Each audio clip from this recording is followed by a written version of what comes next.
আসসালামু আলাইকুম, সাগর টেক গুরু চ্যানেলে আপনাকে স্বাগতম। আপনি কিভাবে ফেসবুককে প্রফেশনাল মোড অন করে কিভাবে টাকা ইনকাম করবেন, আজকে আমি সেটি দেখাবো। তাহলে চলুন ভিডিওটি শুরু করা যাক। প্রফেশনাল মোড অন করার জন্য আপনাকে সর্বপ্রথম আপনাকে ফেসবুক লাইটে চলে আসতে হবে। আমি ফেসবুক লাইটে চলে আসলাম। ফেসবুক লাইটে চলে আসার পর উপরে দেখতে পাবেন প্রোফাইল অপশন, আপনি প্রোফাইলে ক্লিক করবেন। প্রোফাইলে ক্লিক করার পর ডানে দেখতে পাবেন থ্রি ডট অপশন, আপনি থ্রি ডট অপশনে ক্লিক করবেন। থ্রি ডট অপশনে ক্লিক করার পর এরকম এরকম অ্যাপ্লিকেশন আসবে। আপনি নিচে যাবেন, নিচে যাওয়ার পর আপনি দেখতে পাবেন টার্ন অন প্রফেশনাল মুড। আপনি টার্ন অন প্রফেশনাল মুডে ক্লিক করবেন। ক্লিক করার পর এখানে দুইটি ইন্টারফেস দেখতে পাবেন। এখানে টার্ন অনে ক্লিক করবেন। টার্ন অনে ক্লিক করার পর নিচে দেখতে পাবেন নেক্সট, আপনি নেক্সট বাটনে ক্লিক করবেন। আপনি আবারও নেক্সট বাটনে ক্লিক করবেন। নেক্সট বাটনে ক্লিক করার পর এখানে আপনি তিনটি অপশন পাবেন, পাবলিক, ফ্রেন্ডস এবং কাস্টম।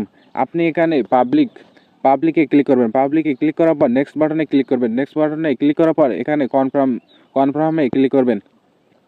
কনফার্মে ক্লিক করার পর আপনি আবারও নেক্সট বাটনে ক্লিক করবেন। নেক্সট বাটনে ক্লিক করার পর আপনি আবারও নেক্সট বাটনে ক্লিক করবেন। নেক্সট বাটনে ক্লিক করার পর আপনি এখানে প্রোফাইল পিকচার দিতে পারবেন। প্রোফাইল পিকচার না দিলে আপনি স্কিপে ক্লিক করবেন। স্কিপে ক্লিক করার পর আপনি নিচে দেখতে পাবেন গো টু প্রফেশনাল ড্যাশবোর্ড, আপনি এখানে ক্লিক করবেন। এখানে ক্লিক করলে দেখতে পাবেন আপনার প্রফেশনাল মোডটি অন হয়ে গেছে। আপনি এখন এখান থেকে টাকা ইনকাম করতে পারবেন। দেখুন, আপনার প্রফেশনাল মোড অন হয়ে গেছে। এখন থেকে আপনি এখান থেকে টাকা ইনকাম করতে পারবেন। ভিডিওটি ভালো লাগলে অবশ্যই লাইক, কমেন্ট এবং শেয়ার করে সাথে থাকবেন এবং চ্যানেলটিকে সাবস্ক্রাইব করতে ভুলবেন না এরকম নতুন নতুন ভিডিও পাওয়ার জন্য।